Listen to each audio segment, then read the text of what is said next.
The drums began for me when I was about 9 years old.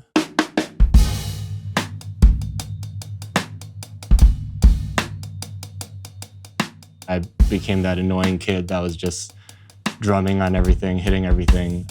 It was fun to me to have an instrument that's not defined by an instrument. You know, like the violin, for example, you can't play the violin unless you're playing a violin. The world of percussion, you could say, is kind of an open invitation.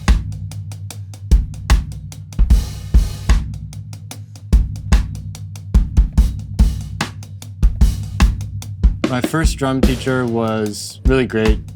His name's Choi Lap Tuk. I studied with him in Hong Kong when I was still living there. And he kind of introduced me to a lot of different things. We played kit, but we also focused a lot on like classical percussion. A lot of it was done by, reading music. That was kind of my foundation in a lot of ways, even though I'm terrible at it. So I was learning drum solos that were written out. That was kind of my introductions to playing drum kit.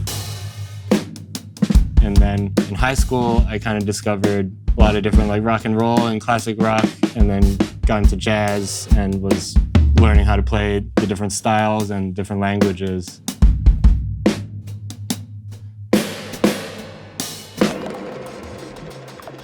In college, I was really ready to start just playing shows all the time. Luckily, I went to school in New York and I was able to answer Craigslist ads and stuff like that. And my whole approach was just to be as omnivorous as possible and play with as many people as possible, as many different styles of music as possible. That was a really wild time in my life. I think at one point I probably had 11 different bands' sets of music in my head, that I could play. And I was playing in New York probably 4 to 6 nights a week at different clubs.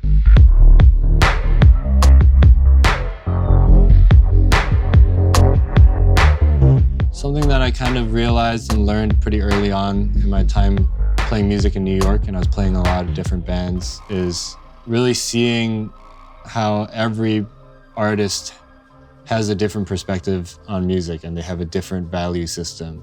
What one person thinks is awesome might be like kryptonite to someone else, So being a collaborator in those situations, you really have to kind of strike this balance of inhabiting their world, but also bringing your own perspective. Being able to communicate why I like one idea better than another is something that really took a lot of time to kind of develop, but is a super valuable skill.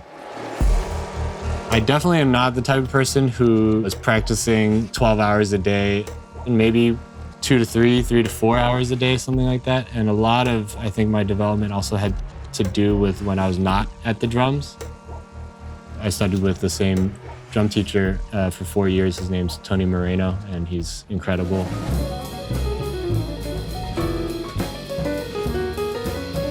A lot of times I'd be walking to his lesson, trying to wrap my head around the stuff that he talked about last week.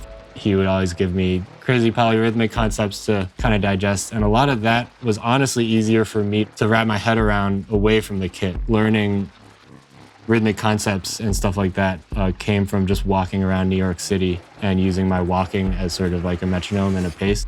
One thing that sticks with me to this day is kind of how he taught me about rhythm in a very genre agnostic way. I definitely had exercises from him that were very jazz specific or rock and pop specific or funk specific in some ways. And a lot of that was talking about polyrhythms, different types of grids that you can learn how to play within, as well as playing the same ideas displaced and things like that. Things that you can apply to almost any genre if you wanted to. It really helped me think about how a lot of rhythm and drumming really happens in the brain and not just completely in the hands.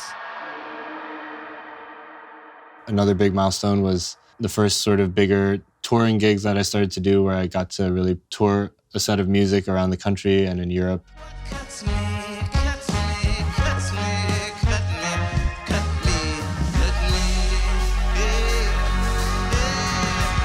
I played with Moses Sumney, Jonas Policewoman, Landlady, Body Language, Matthew Deere, Dave Douglas, and I'm a permanent member of the band Sun Lux. If I can't give you what you want.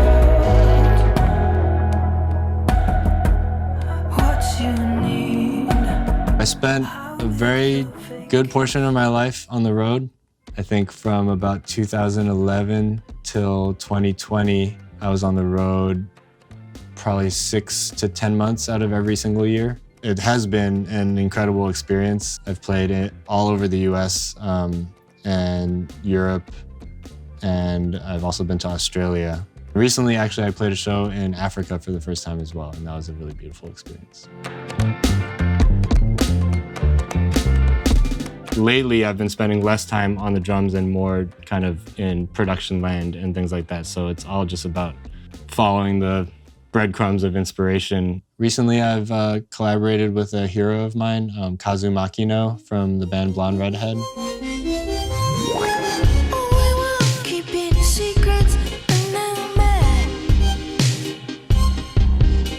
I got to play on her solo record, and she also co-wrote a song with me on my record. And then most recently, a big milestone for me was with my bandmates in Sun Lux, we scored the movie Everything Everywhere All at Once. This is a life. Every possibility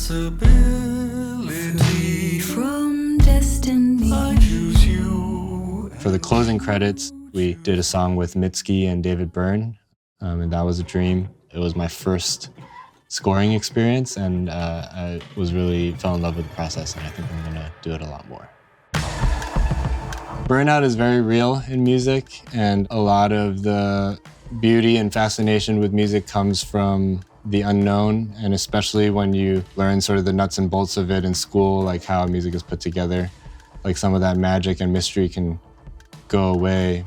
There was a period of time when I was in school where it was very difficult for me to listen to anything without too much of an analytical brain. So I think for me, it was recognizing that and then keep in touch with like the inner child and sort of keep in touch with that sense of wonder when I hear music, and to be aware of when my brain is getting overly analytical when I'm listening to music.